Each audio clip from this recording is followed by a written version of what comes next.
Class है मैं fraction के बारे में अपन पढ़ रहे थे। कल अपन ने some basic operations of fraction के बारे में पढ़ा था, जिसके अंदर अपन ने कल एडिशन और सब्ट्रैक्शन के कुछ प्रॉब्लम्स अपन ने सॉर्ट आउट की थी। आज अपन पढ़ेंगे मल्टीप्लाई और डिवाइड। मल्टीप्लिकेशन और डिवीजन का जो भी क्वेश्चन आता है फ्रैक्शन के, किस तरीके से क्वेश्चन आते हैं, कौन कौन से टाइप के क्वेश्चन होते हैं, उसको किस तरीके से सॉल्व किया जाता है, उसके बारे में अपन आज पढ़ेंगे। तो सबसे पहले आज अपन पढ़ेंगे पहले मल्टीप्लाई। तो मल्टीप्लाई के अंदर देखते हैं अपन a multi a upon b multi c upon d अगर होता है तो उसको मल्टीप्लाई करने के लिए अपन क्या करेंगे, a मल्टीप्लाई c और b मल्टीप्लाई d, यानी कि a को c से और b को d से मल्टीप्लाई करके डायरेक्टली सामने लिख देंगे, जैसे e अपॉन f। इसका ये आंसर हो जाएगा। a upon b multi c upon d अगर दे रखा है तो a को अपन c से मल्टीप्लाई करेंगे और b को अपन d से मल्टीप्लाई करेंगे, तो जो भी आपका आंसर आता है वही उसका क्या होगा, आंसर होगा। अपन देखते हैं कि जो भी मल्टीप्लाई के अंदर जो क्वेश्चन होता है, जो भी मल्टीप्लाई के अंदर जो भी इस तरीके से जो भी प्रॉब्लम्स रहती है, तो उस प्रॉब्लम को सॉर्ट आउट करने के लिए नॉर्मली आपको न्यूमरेटर को न्यूमरेटर से और डिनोमिनेटर को डिनोमिनेटर से ही मल्टीप्लाई करना होता है। इसमें कोई भी एलसीएम वगैरह की कोई भी प्रॉब्लम नहीं होती है। कोई भी चाहे लाइक फ्रैक्शन है चाहे अनलाइक फ्रैक्शन है, उससे कोई मतलब नहीं है। जो भी न्यूमरेटर को न्यूमरेटर से और डिनोमिनेटर को डिनोमिनेटर से मल्टीप्लाई करना होता है और सीधा इसका आंसर निकलता है। अब अपन देखते हैं इसके एग्जांपल। इसके अगर अपन एग्जांपल देखें तो एग्जांपल को करने के लिए क्या चीजें दे रखी, जैसे अपने 2/5 मल्टी 3/9 जैसे ये दे रखा है आपको, तो इसको किस तरीके से सॉल्व करेंगे। तो जैसे मैंने बताया था 2 को 3 से और 5 को 9 से मल्टीप्लाई करना था, 2 मल्टी 3/5 मल्टी 9, इस तरीके से आपको करना है। 2 3 जा 6, 5 9 जा 45, 5 9 जा 45। तो इस तरीके से आंसर क्या होगा इसका, 6/45। इस तरीके से आप आंसर निकाल सकते हो। और उसके अलावा अपन देखें कि और भी दूसरे टाइप के क्वेश्चन है, जैसे इसके अंदर ये फर्स्ट हो गया, अब इसका सेकंड देखते हैं अपन कौन सा टाइप है। जैसे अपन देखा है 3/1/4 मल्टीप्लाइड बाई 4 3/2, जैसे ये दो दे रखा है, जिसके अंदर आपको फ्रैक्शन दे रखा है 3/1/4 मल्टी 4 3/2। इसको किस तरीके से सॉल्व किया जाएगा, तो सबसे पहले इनको सॉल्व करने के लिए हमको क्या करना पड़ेगा, इनको इम्प्रॉपर में चेंज करना पड़ेगा। याद रखना जब भी अगर मल्टीप्लिकेशन दिया हुआ रहता है तब आपको इसको सॉल्व करने के लिए कभी भी इसको इम्प्रॉपर में चेंज करना ही पड़ेगा। तो जैसे अगर अपन देखेंगे 4 3 जा 12, 12 और 1 13 अपॉन 4, उसी के बाद में 2 4 जा 8, 8 और 3 कितना होता है 11 अपॉन 2। इस तरीके से आपको इसको सॉल्व करना है। वापस देखेंगे 4 को 3 से, तो 4 3 जा 12, 12 और 1 13 का 13 और 4 का 4 आ जाएगा ऐसे। इस तरीके से 2 4 जा 8, 8 और 3 11, तो 11/2। इस तरीके से अपन इसको सॉल्व करेंगे। अब अपन देखते हैं कि जैसे डिनोमिनेटर से अगर मल्टीप्लाई करते हैं तो तब तो कितना था 4 2 जा 8 और 13 को जब 11 से मल्टीप्लाई करेंगे तब आएगा आपके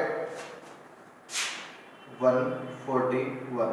इस तरीके से आंसर आना है, सॉरी 143 इसका आंसर आएगा। इसी तरीके से जो थर्ड है उसके अंदर देखेंगे अपन थर्ड टाइप कौन सा हो सकता है, जैसे 3/1/4 मल्टीप्लाइड बाई 2। जैसे ये क्वेश्चन आ गया कि 3/4 को 2 से मल्टीप्लाई करना है, एक साइड में नेक्स्ट फ्रैक्शन दे रखा है, दूसरी साइड के अंदर आपको होल नंबर दे रखा है, तो नेक्स्ट फ्रैक्शन को किस तरीके से होल नंबर के साथ मल्टीप्लाई करवाया जाता है वो चीज आपको देखनी है। तो सबसे पहले 4 3 जा 12, 12 और 1 13, 13/4 मल्टीप्लाइड बाई क्या है, होल नंबर क्या दे रखा है आपको 2 दे रखा है, तो 2 डिनोमिनेटर में कुछ नहीं है तो अपॉन के अंदर क्या हो जाएगा 1 हो जाएगा। 13/4 मल्टीप्लाइड बाई 2/1, इस तरीके से क्वेश्चन हो गया। अब यहाँ पे डिनोमिनेटर नहीं दे रखा था इसलिए अपन ने 1 लिखा है। ये चीज आपको याद रखनी है, कभी भी अगर फ्रैक्शन के अंदर अगर आपको डिनोमिनेटर नहीं दे रखा है और न्यूमरेटर अगर आपको दे रखा है तो न्यूमरेटर के नीचे आपको डिनोमिनेटर 1 लगा के आपको सॉल्व कर लेना है। तो 13/4 दे रखा है मल्टीप्लाइड बाई 2/1 दे रखा है, तो अपन देखेंगे कि 13 मल्टीप्लाइड 2 और अपॉन 4 मल्टी 1, तो 13 को 2 से करेंगे तो 26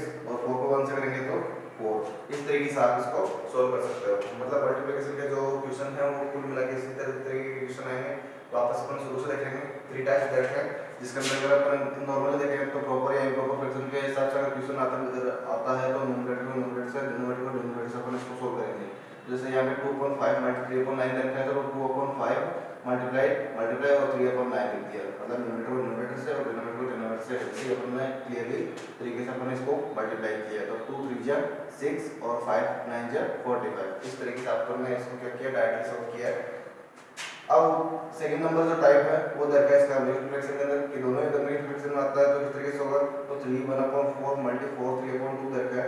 तो सबसे पहले इनको इम्प्रॉपर में चेंज करना पड़ेगा। याद रखना जब भी कंप्लीट फ्रैक्शन अगर आता है तो डायरेक्टली इसको सोल्व नहीं करके अपन को उसको इम्प्रॉपर में चेंज करना ही पड़ेगा।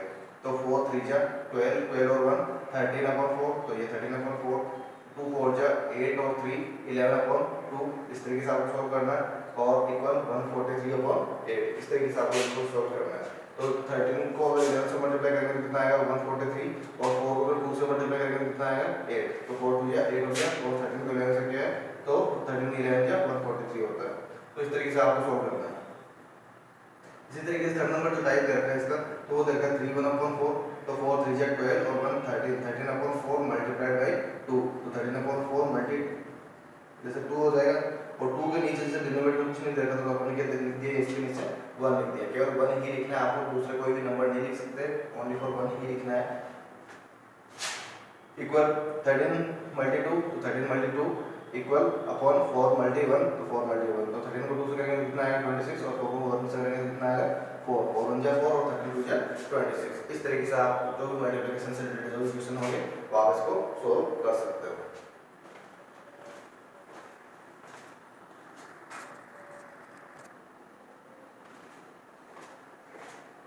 अपन ने मल्टीप्लिकेशन पढ़ लिया, अब अगला फोर्थ पॉइंट है अपने लिए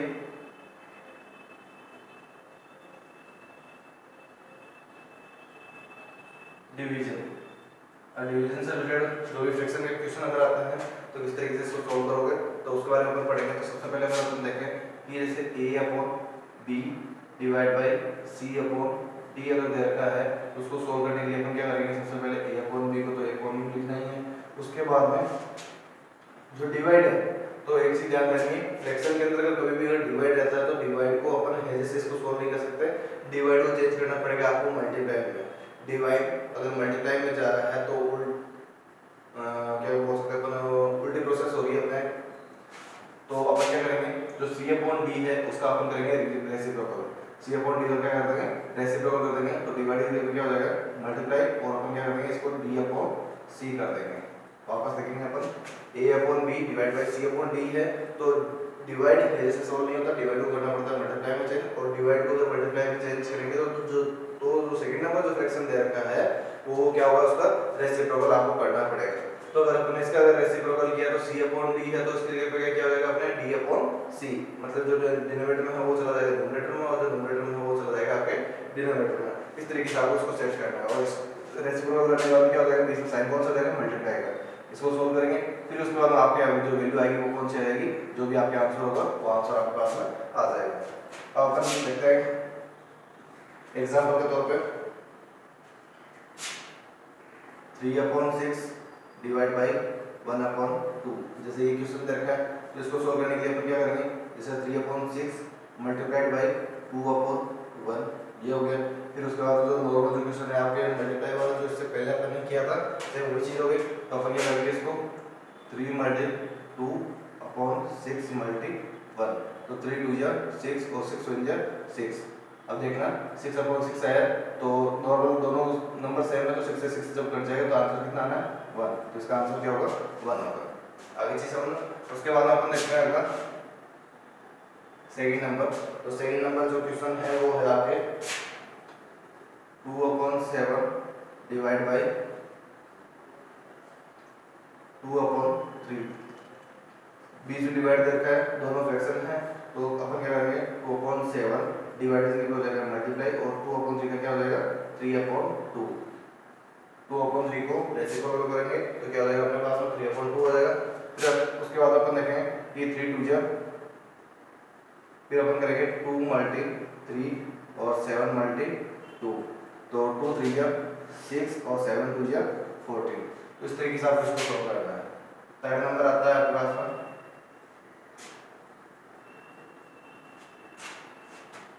जैसे 7/4 divide by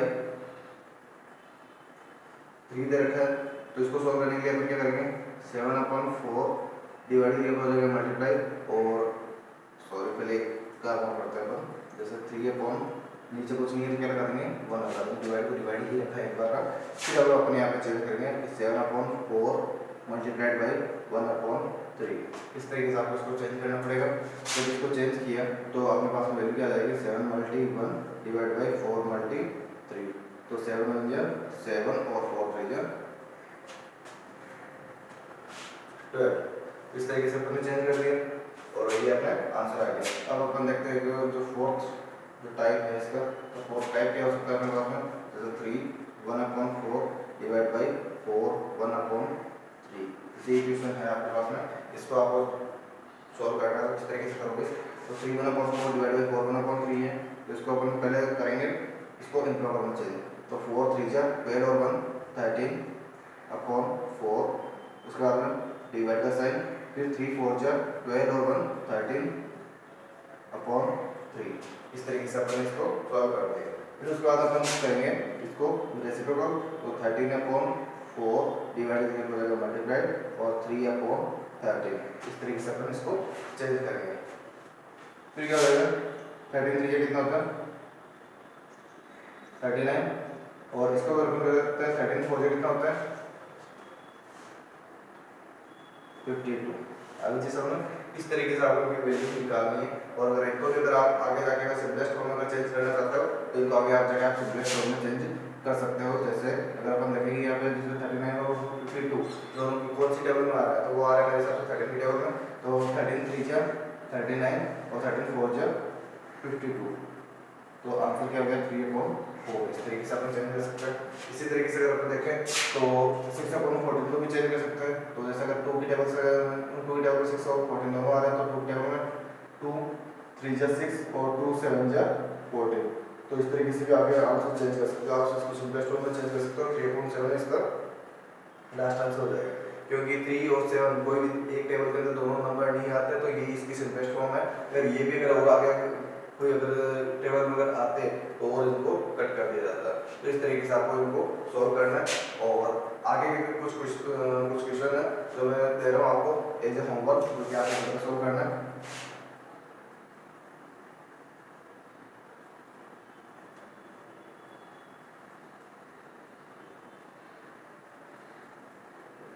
Solve the following.